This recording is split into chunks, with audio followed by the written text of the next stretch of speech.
trata bem, a meu ver, de pisar em ovos, mas cautela na observação dos fatos para que as narrativas ideológicas não se sobreponham à verdade. Então, aqui há que se tomar muita, mas muita cautela mesmo. Eu acho que o Brasil, que sempre defendeu a ausência de pressões indevidas sobre a Venezuela, tem o dever também de não se adiantar em qualquer situação sem uma comprovação objetiva. A oposição pode ganhar a eleição e pode ganhá-la legitimamente dentro do quadro que está colocado.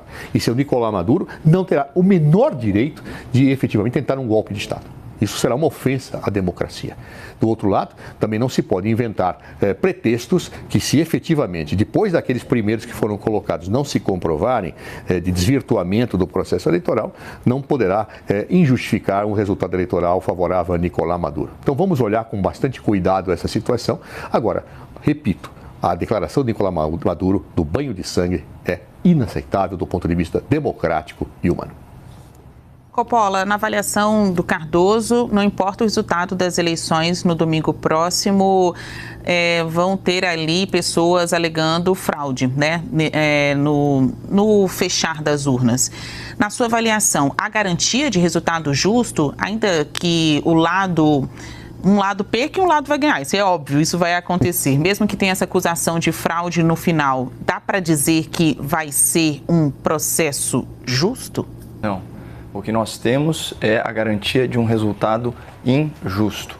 Né? Olá, Basílio, olá, doutor José Eduardo, saudações à nossa audiência. Por que eu digo isso? Ainda que a oposição vença, o que é muito improvável, porque desde 2017 e antes disso, as eleições na Venezuela são reiteradamente fraudadas.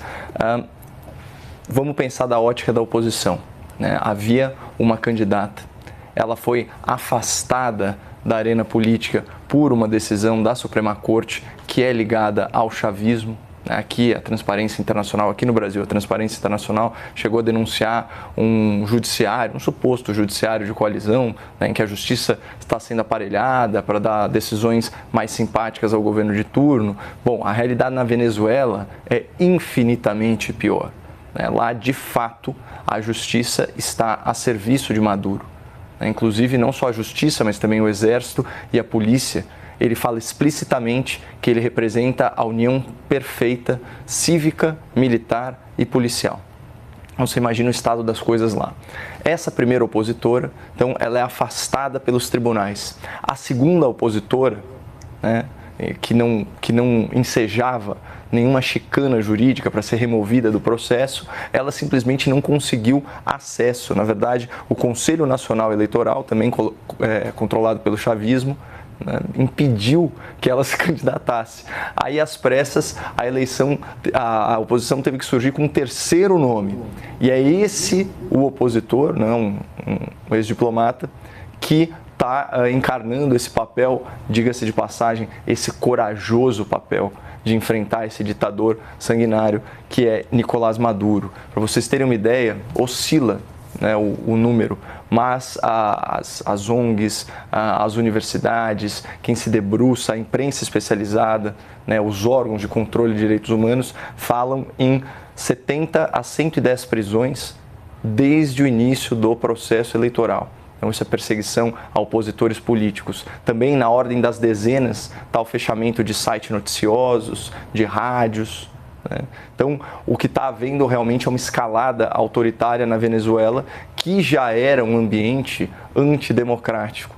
Então, a situação lá é de garantia de injustiça, seja qual for o resultado. E quando a gente pega como referência as eleições que provavelmente foram vencidas pela oposição, houve denúncia pelo CEO da empresa responsável pela apuração dos votos de que o governo chavista, a ditadura venezuelana, manipulou os resultados em pelo menos 1 milhão de votos.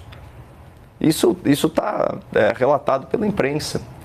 Então, aí você pega o Nicolás Maduro, inclusive com mediação brasileira, quando assina o Tratado de Barbados por eleições livres, ele vai descumprindo cada vírgula desse tratado. Porque é um déspota, né? É um tirano, é um viciado em poder. Né? E é uma pena que só depois de declarações tão explicitamente ameaçadoras da paz mundial, né, falando aí numa guerra fratricida, como bem disse o José Eduardo Cardoso, em um banho de sangue, o Lula tenha maneirado aí a sua postura de garoto propaganda